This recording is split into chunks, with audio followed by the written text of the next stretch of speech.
अस्सलामुअलैकुम। रमज़ान इफ्तार special transmission पैगाम रमज़ान में आपको खुशामदीद कहते हैं। मैं हूं आपके साथ अनवार खाब और मैं हूं आपके साथ ज़रिया इरफान। तो जनाब माह रमज़ान का आज 8वां रोज़ा है और हम 7 रोज़े मुकम्मल कर चुके हैं। एक हफ्ता मुकम्मल हो चुका है, लेकिन कभी कभी ऐसा महसूस होता है कि थोड़ी एनर्जी डाउन हो गई है। लेकिन जब ये एहसास हो कि अल्लाह ताला ने ये महीना हमें रहमतें समेटने के लिए पहला आशरा दे रखा है, तो फिर वहीं पर एहसास होता है कि नहीं, अभी हम अपने बहुत से गुनाह ऐसे हैं जो कि बख्शवा सकते हैं, क्योंकि हमें नहीं मालूम कि ऐसी कौन सी खताएं जो हम सरजद कर जाते हैं वो अल्लाह ताला के नज़दीक नापसंदीदा हैं।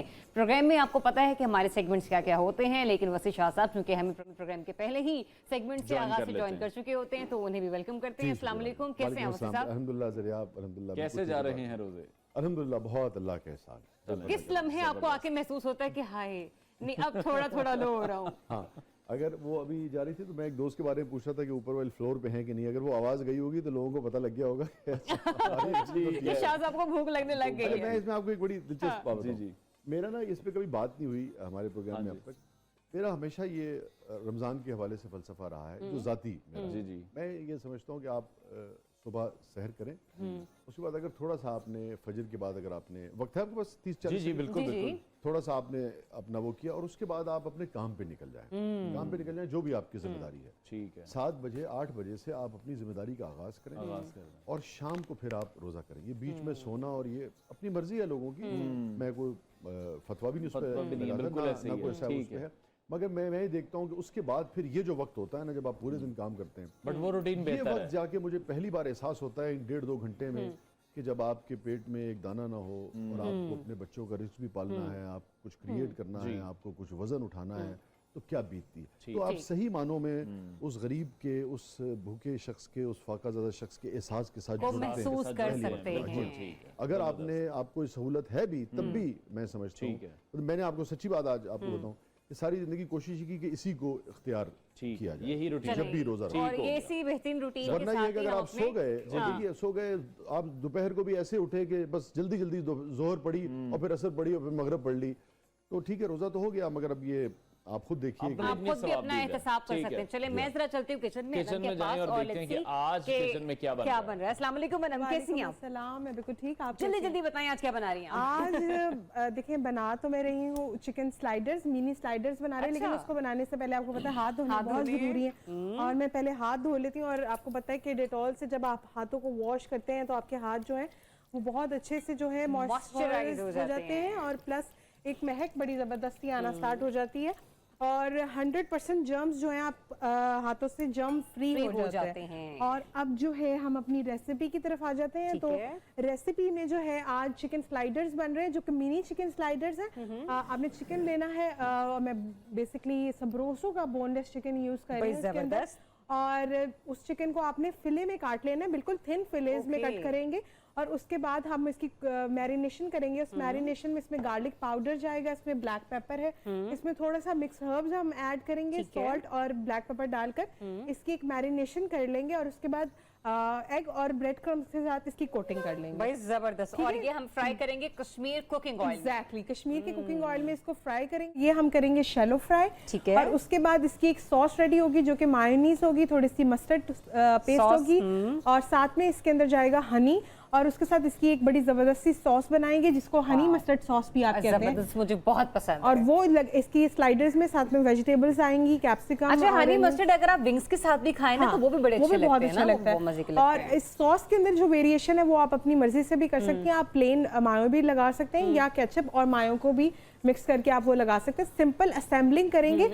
अच्छा, एक चीज वो मैं जरूर दिखाना चाहूंगी कि ये हैं वो मिनी स्लाइडर्स इनको कहा जाता है, क्योंकि ये बर्गर बन्स नहीं होते, ये छोटे छोटे बन्स होते हैं इस तरह के, और ये इजीली मार्केट में अवेलेबल है। आज मजा आने वाला है। आप जो है बिल्कुल मैंने आते ही पूछा था मेकअप रूम में कि आज क्या बन रहा है। बिल्कुल। और ये बिल्कुल एक तो सबसे पहली बात है कि लेस ऑयली है, और ये बच्चों के लिए, किड्स मेन्यू के लिए बड़ी जबरदस्त चीज है।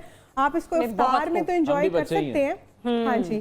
और साथ में आप इसका जो है अपनी हाइटी के अंदर भी ये जो है exactly, हाँ। और वेजिटेबल जो है आप टमेटोज, कैप्सिकम और सैलड लीव्स वो भी आप इसके अंदर इसकी इनटेक कर सकते हैं, क्योंकि हमने जो चिकन का फिले है वो बिल्कुल पतला फिले रखेंगे। ठीक है। ज्यादा अगर आप इसके अंदर चिकन की क्वांटिटी कर देंगे तो वो आपका जो बर्गर है वो बहुत ही माउथ टेकिंग नहीं हो रहेगा। पाएगा। चलिए, तो बड़ी अच्छी रेसिपी आपने बताई है। आप करें रेसिपी स्टार्ट, क्योंकि मैं जाते जाते बस इतनी जरूर बात कहूंगी कि ये कैसी रेसिपी है कि जब आप ईद के दिनों में किसी को घर पर दावत के लिए बुलाते हैं, मेहमान आ जा रहे होते हैं, घर में मिलना मिलाना, हाँ, तो इस किस्म के फिलेज अगर घर की साइड लाइंस में रखे होंगे तो बड़ा बेस्ट हो जाता है गेस्ट के लिए। बिल्कुल ऐसे ही है। अब आगे बढ़ते हैं प्रोग्राम के इस हिस्से में। हम आपको बताते हैं कि दुनिया में चौथा सनती इनकलाब इस वक्त जारी है, जहां पर हम ये देख रहे हैं रोबोट्स हैं, मसनूई जहानत है, एआई पर काम किया जा रहा है, नैनो टेक्नोलॉजी पर काम किया जा रहा है, क्वांटम कंप्यूटिंग पर काम किया जा रहा है, और बहुत से ऐसे शोबे हैं जहां पर मुलाजमीन की ज़रूरत होती है। तो इसी तमाम सूरत हाल के पेश नज़र हम देख रहे हैं कि जो वज़ीर आला पंजाब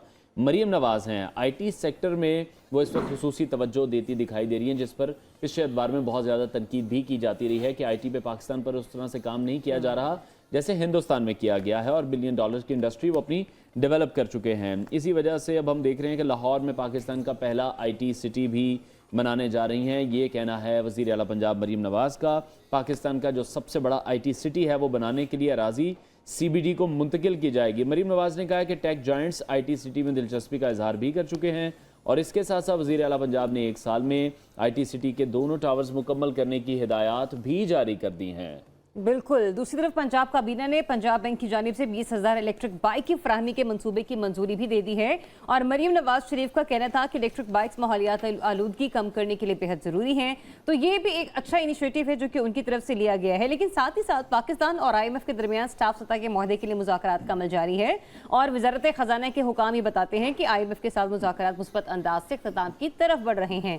अब मुज़ाकरात की कामयाबी में कोई डेडलॉक या रुकावट नहीं है, तो ये सारे मामला भी इंतहाई अहमियत के हामिल है। तमाम सूरत हाल पर हम बात करेंगे। सीनियर तज्ज़ियाकार आमिर इलियास राणा साहब ने हमें ज्वाइन किया। आमिर साहब, बहुत शुक्रिया आपके वक्त के लिए। सबसे पहले एक बहुत अहम मसला है जो कि हम 2-4 दिनों से देख रहे हैं, बल्कि बहुत पुराना मसला है। अफगान तालिबान के बरसरे इक़्तिदार आने के बाद तवक्कुआत जो ये की जा रही थी वो यही थी कि हमारे जो ताल्लुकात हैं उनके साथ मिसाली हो जाएंगे, जो कि पाकिस्तान की तरफ से बारहा बहुत ज़्यादा कोशिशें भी की गई हैं, लेकिन TTP के मामले पर तालिबान हमारी बात नहीं सुन रहे हैं, और अफगान सरहद अब हम देख रहे हैं कि पहले से ज़्यादा गैर महफूज हो चुकी है।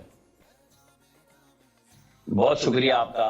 रोजे के आखिरी मरहले में आप इतनी खूबसूरत चीजों की, खाने पीने की गुफ्तगू करके बंदे को इंतजार कराएं तो बंदे को तो रोजा और लग जाएगा ना। ये क्या क्या बना के आप रेसिपी लोगों को दिखा रहे हैं। जी, अब आप आ जाए कि जो हमारे पाकिस्तान के लिए राणा साहब मेरे बड़े भाई हैं, मेरा हमारा खुसूसी सलाम इनको पेश कर दीजिएगा। शाह साहब, वालेकुम अस्सलाम। वालेकुम अस्सलाम। मैं राणा साहब की शफ़क़तें जो है वो बयान नहीं कर सकता, बस शुक्रिया अदा कर ठीक है। मोहब्बत है भाई हैं हमारे आप। और जो हमारी बका की रेसिपी है वो हमने कल सुबह शो की है कि पाकिस्तान के इक़्तिदार आला से ऊपर कोई चीज नहीं है। तो हमारी फौज के शाहीनों ने, एयरफोर्स के पायलट्स ने जाके जहाँ पे बमबारी की, वो इसीलिए की कि यहाँ पे किसी शहरी को महफूज रहने नहीं देना चाहते हैं। आम आदमी हो, फौज का अफसर हो, जवान हो, शहादतों की एक लाइन लगी हुई है। पाकिस्तान की फौज ने अभिनंदन का भी काम किया था जब इंडिया को शौक चुराया था, और ईरान वाले ने भी हमने जवाब दिया था कि भाई हम किसी को नहीं छेड़ रहे, तो मेहरबानी करो हमें भी मत छेड़ो। तो अगर करोगे तो जवाब ये इसलिए दिया गया, जो बात आपने सवाल किया कि अफगान तालिबान, यहाँ पे पूरी खुशी मनाई गई अवामी सतह पे भी, सरकारी सतह पे भी, कि चलें अमेरिका चला गया, इताली चले गए, अब ये लोग आएंगे, कोई ठीक करेंगे। तो पाकिस्तान ने OIC की कॉन्फ्रेंस से लेके दुनिया का हर वो काम किया कि इनको लोग तस्लीम कर लें और फिर पाकिस्तान भी तस्लीम कर लें। लेकिन उन्होंने सिवाय हमें तस्लीम करने के सारी जगहों पे जाकर गुफ्तगू शुरू कर दी, डिफरेंट लाइन का फिर ड्रामा दोबारा शुरू कर दिया, और वहां पे भी बाढ़ काटनी शुरू कर दी। मुसलसल समझाया जा रहा था। फिर हमारे साबिक वज़ीर आज़म को शौक चुराया हुआ था कि ये जो TTP है इनको लाके 40-50 हज़ार लोगों को बसा लें, और वो चंद हजार जब आए हैं तो उन्होंने हमारे लोगों को पकड़ना शुरू कर दिया। पुलिस वाले DSP की ऐसी फेरी थी, सब कुछ हुआ था। तो वो शौक भी पूरा हो गया कि भाई बात लातों के भूत बातों से नहीं मानते। सीधी सी बात है कि जो सिस्टम है आप उसमें करें। आप अफगान तालिबान को ये चाहिए था कि आप TTP को मेहमान रखना चाहते हैं तो अपने पास रखें, उनको हर वो सहूलत दें जो आप अपने लोगों को दे रहे हैं, लेकिन हमारी तरफ मत भेजें। हमने 12 इंटेलिजेंस जराए से भी मुज़ाकरात भी किए, बात भी की, सब चीजें की, लेकिन उनकी तरफ से आप ये समझिए कि जैसे उसामा बिन लादेन का मसला बन गया था ना, अमेरिका ने हमला भी कर दिया तो उन्होंने कहा हमारा मेहमान है। भाई ये तो आपके मेहमान नहीं थे ना, जी। ये तो हमारे लिए जहमत बने हुए थे। हम आपके 40 लाख लोगों को महाजरीन के नाम पे चला रहे हैं। यहाँ पे रोजगार लोगों के बड़े शहरों में खत्म हो गए, कारोबार अफगानियों के पास आ गए, भाईचारा है, इस्लामी भाईचारा है, इस सबको देखते हुए चल रहे थे। फिर पॉलिसी चेंज हुई है तो जो नॉन रजिस्टर्ड अफगानिस्तान के लोग थे उनको वापस भेजा, यानी गैर कानूनी तौर पे मुकीम कोई दुनिया में नहीं रखता। उन्हें कहा गया कि रजिस्टर्ड होके वीजा होके लेके आ जाए, लेकिन वो इस तमाम सहूलत के बावजूद ये मजबूरी का सौदा था जो पाकिस्तान ने कल किया कि अगर इस तरह होगा तो फिर हम अपने ना फौज के लोगों को ना आम लोगों को दहशतगर्दी की भीड़ एक क्लियर मैसेज पाकिस्तान की तरफ से दिया गया। राना साहब, एक और अहम मामला, उस पर भी मैं चाहती हूँ कि आप अपना तज्जिया पेश करें। सेनेट की इलेक्शन, यहाँ पर कुछ ऐसे नाम हैं जो कि तसव्वुर भी नहीं किए थे कि आगे चलकर सेनेट का हिस्सा हो सकते हैं, जैसे मोहसिन नकवी साहब हो गए या फैसल वावडा हो गए, और दूसरी तरफ रजा रबानी जैसे शख्सियात है कि जिनको इग्नोर किया गया पीपल्स पार्टी की तरफ से। मीनवाइल पीटीआई का भी सेनेट में मुस्तकबिल आप क्या देख रहे हैं, जरा एनालिसिस दीजिएगा इसके ऊपर। देखें, सियासत के सीने में दिल नहीं होता और यहाँ पे भी मोहब्बत और जंग में ना सब कुछ जायज है। यहाँ रजा रबानी को आपको याद होगा कि उन्हें फौजी अदालतों के ऊपर इशू था, तो फिर उनके चेयरमैन, उनके को चेयरमैन ने फैसला किया कि टिकट नहीं देना तो नहीं देना। मोहसिन रजा नकवी, फैसल वावडा, ये सब इस्टेब्लिशमेंट के नुमाइंदे हैं, कुछ समझे या ना समझे।